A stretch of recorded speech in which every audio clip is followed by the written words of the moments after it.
Schultz here on our property outside of Shawville. Oh, there went the rooster. And this is, as though many of you know, I made my life as a beekeeper for the past, my living for the past 40 some years. My son has taken over the business now, but we're looking at our main bee yard here at home, and you can see the hives are, you can see some black. We have a unit that goes over each hive for insulation and plastic covering, and that gives them quite a bit of protection. And then we also bank them up with snow, and you can pretty much see about how much snow we've got this winter on top of them.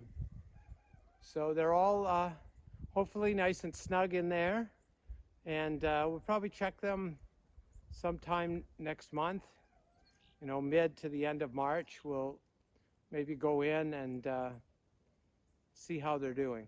Hopefully everything will be good. They're pretty well insulated from the weather. A lot of it is more dependent on, well, they have to have enough honey to be eating, to be surviving. You'd say that keeps their fires burning. And as long as the queen is viable and so forth, the queen would be starting to lay eggs again about now, just in a very small area inside, in the very middle of the hive, because that area has to be 94 degrees Fahrenheit, so maybe about, I don't know, 32 to 34 degrees Celsius in order for the eggs to survive. So the hive has to be able to keep that center area that warm. But anyway, it's kind of in anticipation of the spring, so she'll be continuing to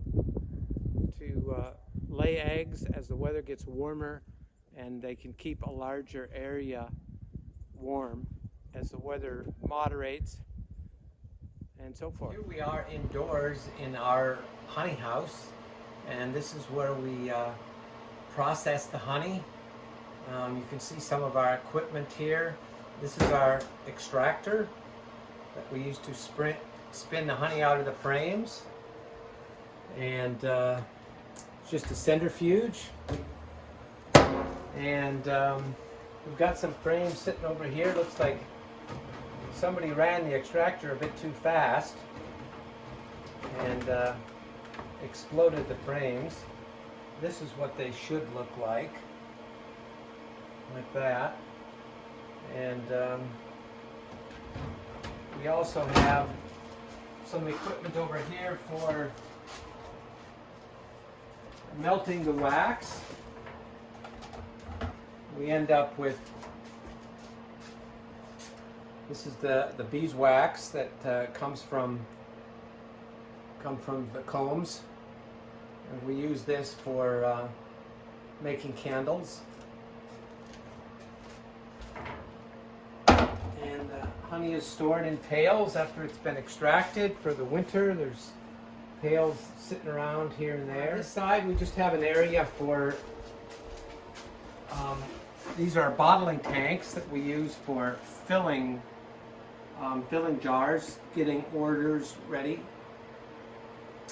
So in the back room, we have all the boxes of combs are stored.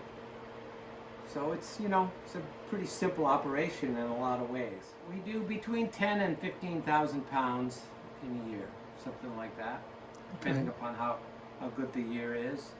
And we pretty well sell out every year, so we could produce more, but and probably my son will produce more going forward. But sure.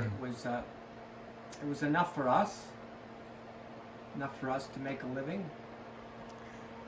That's the thing with honey, you can't sell it if you don't produce it. No. So there's a limited supply based on how good the crop is in the summertime. So generally speaking, there's not much left by the following spring. The following spring.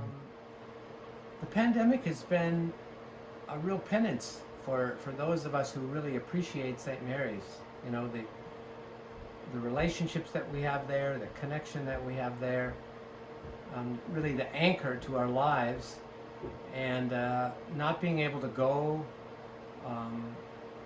We haven't have any kind of regular Sunday Mass now for 9 or 10 months, and some of the shutdowns. So it's been a real hardship, but I'm hoping that maybe we've turned a corner, and I'm sure that we're going to come back with renewed passion for our faith and for our church and for our passion for our parish, and so we got to look on the bright side. You know, the Lord has things in hand, and yeah, I'm hopeful.